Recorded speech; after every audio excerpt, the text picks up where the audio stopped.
Hey guys, this is the Let's Get To It channel. Today we're doing 7 and 8, the season 1 wrap up of The Witcher. With me today I got Jonathan Swan. Let's get to it. So episode 7, man. Episode 7 really came along really well for the series in my opinion. It was where you started seeing episode 1 and all the different time lapsing, jumping, whatever you want to call it, started to come together. Like when we were watching it, we saw that series where they were playing Knuckle Bones, and that's where Siri just looked at the hallway and we're like, why did she just stare there? It was because Geralt was there. Right. Yeah.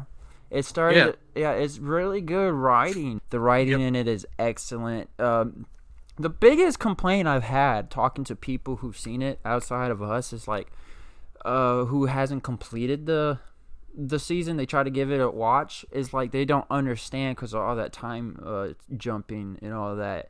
And I understand that, but like if you actually put your time and effort into this show, it's really constructed well. Overall, it was really good writing. It wasn't lazy writing at all. The little details to the point where how she looks at an open hallway, she drops a glove for Geralt to find later. And it's all in episode 1, and we're in episode 7. It's pretty good. It's something you have to watch in entirety to get the full grasp of what's going on. You can't just watch 1 or 2 episodes to judge it.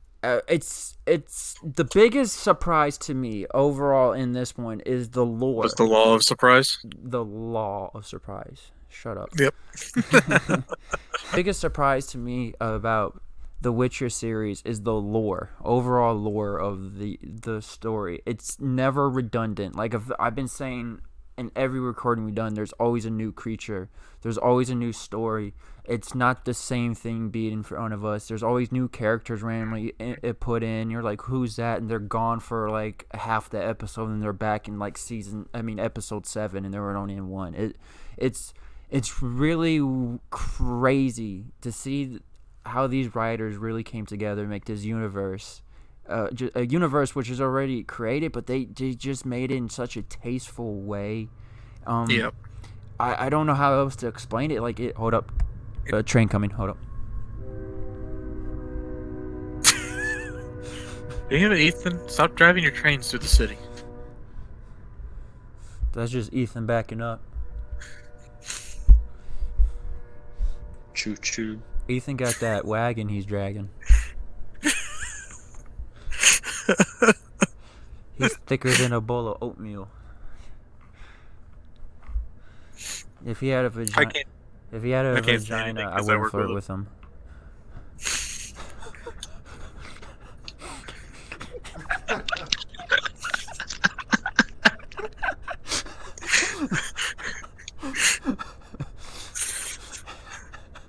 It's just a long ass train. I mean, I feel like if you don't hear the caboose, I mean the engine anymore, you can definitely continue. hear Ethan's caboose. All right, that he can clap with no hands. He has a special skill. He puts that in his resume. He's like, "What's your special skill?" I can clap with no hands. It's true. I've read it. I edited it. It's like, no way, give me a demonstration. This is a long fucking train, Jonathan. Welcome to my fucking life. So, Jonathan, what did you think about the overall, episode 7? I thought it was fun. I thought it was a fun episode because it's like a lot of, I see moments. And I kind of like how it felt like because the queen denied that law of surprise. You know, she tried to trick him into taking the other girl and not honoring the law of surprise. That kind of led to the fall of Sintra, even though we know all the other events leading up to it, like Yennefer not going to Nilfgaard and stuff like that, of course played roles in it, but denying the law of surprise led to their demise. Mm-hmm. Small, what did I like what did you think that little thing you just. What thing? Did you think that up yourself? Yes, I did. Oh, I'm proud of you. What did you think about episode 7? Who, me? Yes. Oh, I really liked it. It was very very episode 70. No, like it made like the way they built it up so much, like everything. It was like a domino effect. Yeah, it was like Jonathan three said. different things coming together into one domino effect. Yeah, it was like Jonathan said earlier. It was just a lot of moments. Like you started like if Yennefer went to Nilfgaard, none of but the events of the entire show preceding it. Yeah, would have happened. It's crazy. Like I said, there's no lazy writing in this one. And normally when like a show deals with time travel, it gets a little weird. There's a lot of shows out there that get really weird. It was fluid. Yeah, this one was very well. This was a very well constructed story. I like all of the critics out there are liking it. I like it personally. It's damn. I do have good. one criticism for it. What? Not enough dwarfs. Not enough dwarfs. You won't let that go, will you? Tell him, Jonathan. I'm still looking for Snow White.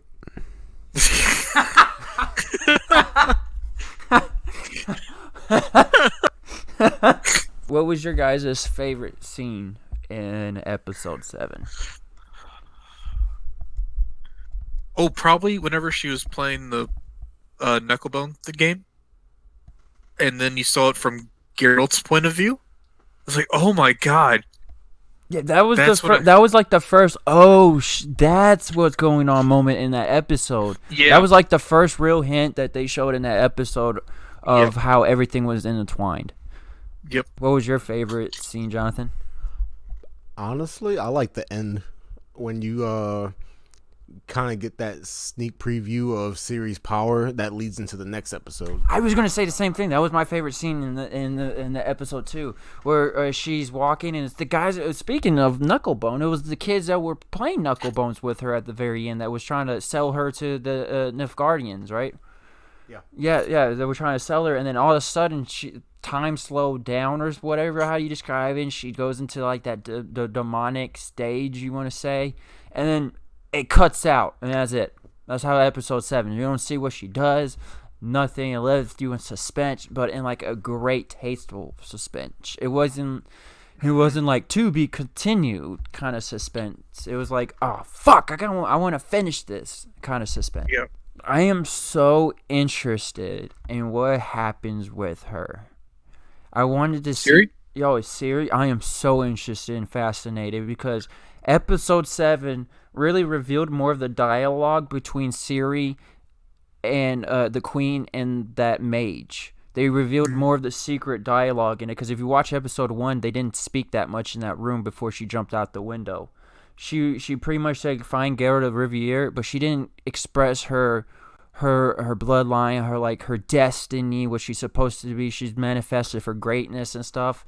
It really is captivating. Even when they do go back to a scene, they add new little Easter eggs in it, and it's like it's the same scene from a different point of view. Yeah, it's really great. It's just amazing.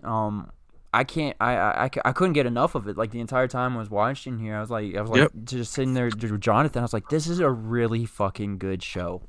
So Swan, what would you give the overall rating for episode 7? For episode 7, I'm gonna give it like, this might be a little high. I'm gonna give it a 9.2. I want to go. I want to say a 9. I would agree in the 9 range. I would probably give it a 9.4. I really, because it's not just the action in it. It's just the story, man. The way they present it. Yes, it was so good. Jonathan, what's your overall rating for the episode 7? I'll give it a 9. But solid 9. But just because of Yennefer, I'm gonna bump it up to a 10. I don't think anything deserves the 10, honestly. No. She does. 10 dicks up. 10 dicks up. I grew another one, so 11 dicks up. Oh my god. He just keeps growing dicks every episode as we go along. Yes. It's like a fungus of dicks. Episode 8. What was your guys' first reaction to episode 8? Battle sequence. I knew it was gonna be a big battle. Episode So I 8, was like, battle. hands down my favorite episode in the entire series. Hands down. Yep. That was intense, dude. I will admit that episode 7 is a close second. Yes. Yes. But if we're considering it, like I said, it's like a part 1 and part 2, and you could consider it the same episode. I say episode 8, 7, and then 3 are my favorite. Episode 8, it started off really fucking cool with Geralt fighting those like dwells, I think they're called. I don't know what they're called. The zombie little things that came out the ground after the battle. Yeah, and you got bit by those things. Yeah. It started off really cool. You know, that's the camp where Ciri got ambushed with the black elf letter to. You know that, right? Oh yeah. That was because that had just happened like 2 days before or something. It was a couple weeks before it happened. Yeah. Yeah, that was another plot point that kind of tangled in together.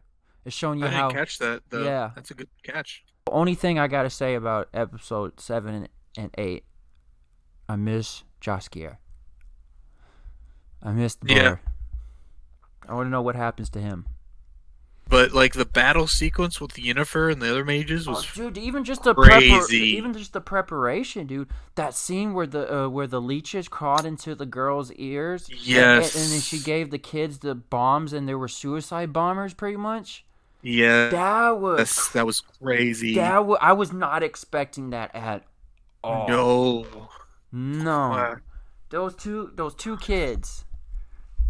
These two kids came together and they like suicide bombed almost the entire army's archery supply. But like with the what's it called? Like whenever they broke out of like the castle thing and the mages were just fighting one-on-one with all the soldiers, they were taking out so many soldiers just by themselves. Oh yeah, that one girl, I can't remember. She was I think she was the white ginger lady who got yeah, she turned her arm and then all of a sudden she like snapped like 15 soldiers' necks. Yes. Those mages are powerful. Dude, this is like the first show or movie I can really remember where it really shows off magic's true raw power. Dude, the whole scene with Yennefer when she was told just to let her chaos go, and she stood up there and let the forbidden. Honestly, the whole battle. Yeah. I haven't seen a battle that good since the 5 army battle in The Hobbit. Dude, it was the whole episode. Pretty much, it started off. The whole episode was a whole battle, dude. It felt like that was the main story, and the side story was Geralt and Ciri. Yeah, dude. The craziest thing for me in that whole battle, I don't know if you guys caught it, but you remember when they were first going to test out their defenses, and they shot that catapult at them, and Yennefer deflected it, and then he said the black mage said another one. And the other mages were like scared because they would have to sacrifice themselves. Yeah, that's crazy, man. And then they're like, she was hesitant, and she's like, "Do it." Yeah, and she did. She was like, "Do it." But that one really showed a lot of potential for the brutality of magic. I was not expecting it. I should have expected. We all should have expected it, because throughout the entire duration of Witcher, there's been just nothing but brutality shit throughout it. I mean, it opened up with the butcher and Vlakikin. I can't remember the episode 1 where he just kills all those people. That was a brutal fucking thing, and it ends with a brutal battle. It starts with a brutal battle and ends with a brutal war. Episode 8. Hands down, favorite episode in the entire series.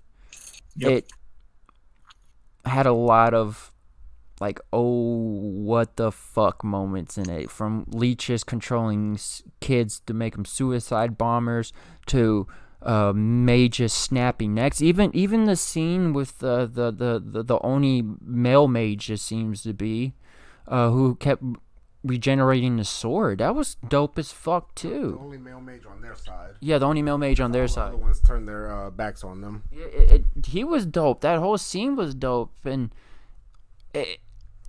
everything came together. Because in episode 7, that black mage who's for the Nilfgaardians,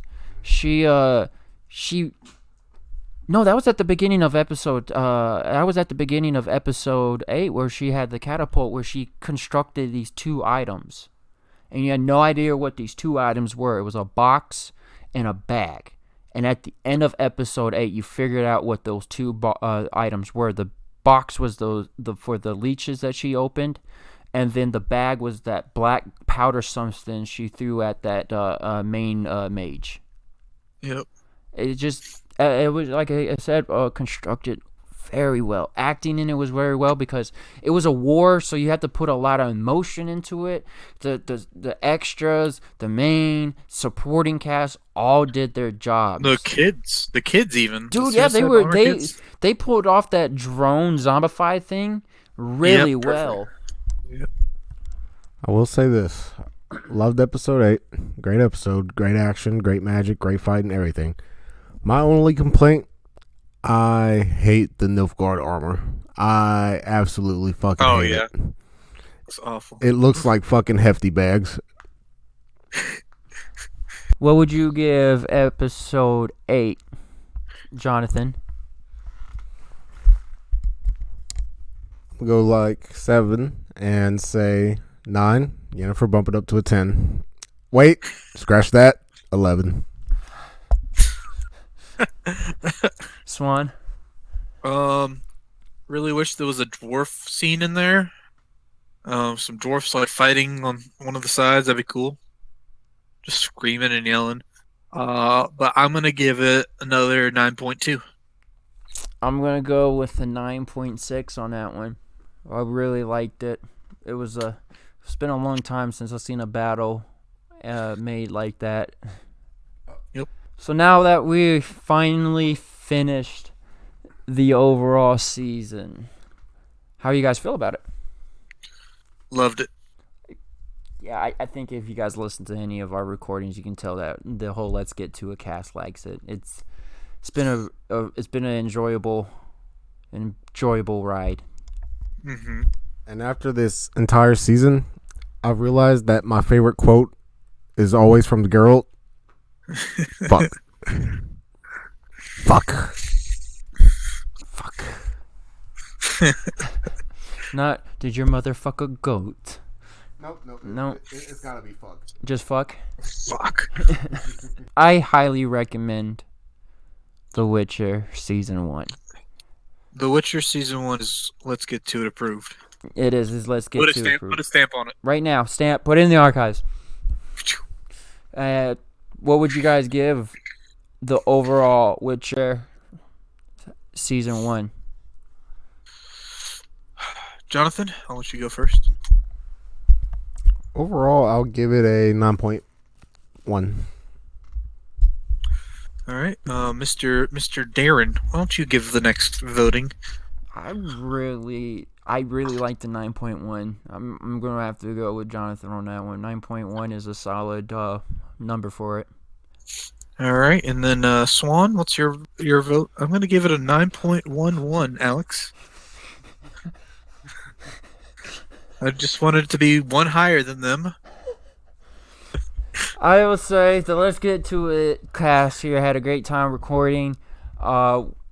We're debating on a next TV show on Netflix, Hulu, any platform really. Disney Plus, Amazon, whatever we can get our hands on. We're trying to figure it out. If you guys want to hear any of us review your favorite shows, leave a comment down on what we should review. We're going to come up with in the next week. Also, please follow us on our other social media, Instagram, Discord. You can come join us and just see how stupid we really can be on Discord. You can talk to us. Yeah, meet us, talk to us, ask us questions, and we'll answer it to the worst of our abilities.